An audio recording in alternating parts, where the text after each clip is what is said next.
I'm going to demonstrate two more of my favorite bands, tubing. So a little bit higher in terms of cost and investment, but we were talking about $3 and $4 before. These are so easy to get. So they are so easy to use. Power Systems is the designer.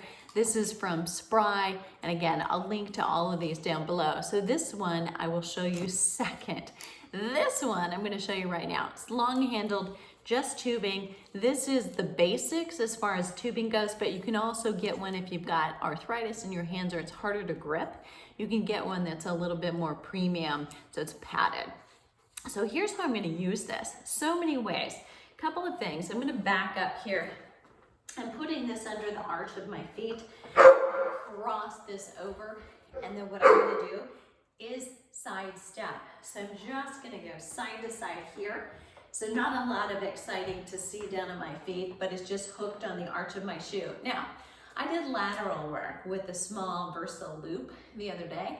I actually like it a little bit better, but if you wanted to invest in just one tube or one band, you could get this one. But the other thing that this one allows you to do is if you have a little strap that you can buy in addition, it's called the door extender.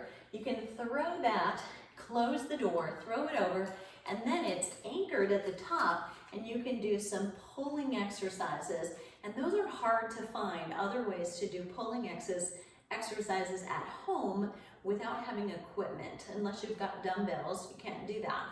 Another thing you might want to invest in, but you can do lat pull downs, you can do other pulling from straight across. So that's another option, but here's the other reason I like it.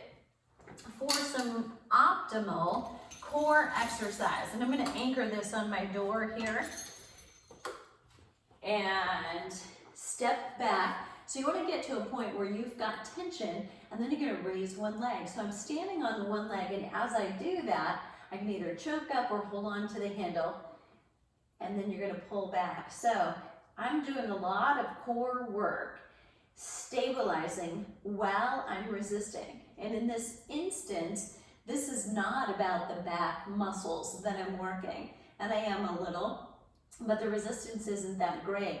What I'm doing is stabilizing, using my core to keep me still and from falling over. So I can do it on both legs, and you should, because really from your knees to your shoulders, that's your core. You want to use the whole thing. So this type of movement, or lack thereof, is actually great for bracing your core, which is the kind of movement or exercise that builds it in, not out, and much more safe for your lower back. So a couple of options for that. This is really the reason I love these. I prefer to do dumbbells whenever I'm doing other kinds of exercises.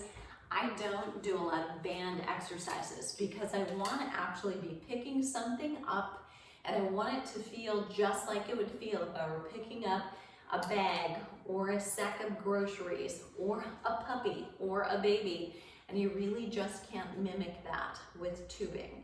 So for that reason, I'm not going to show you a lot of bicep curls or tricep extensions. The property of elastic changes. So there is an optimal place where there's a great force going through the muscles, but at the very beginning, there you don't have that, and at the very end, you don't have that. So you're only really strengthening appropriately through a very short range of motion for the muscle. That to me is not ideal. I would rather have someone strengthen ideally all the way through that range of motion and have it be much more lifelike and carry over to activities of daily living. Hope that was informative for you. So next up, you're going to get to see the extra cuff. Here it comes.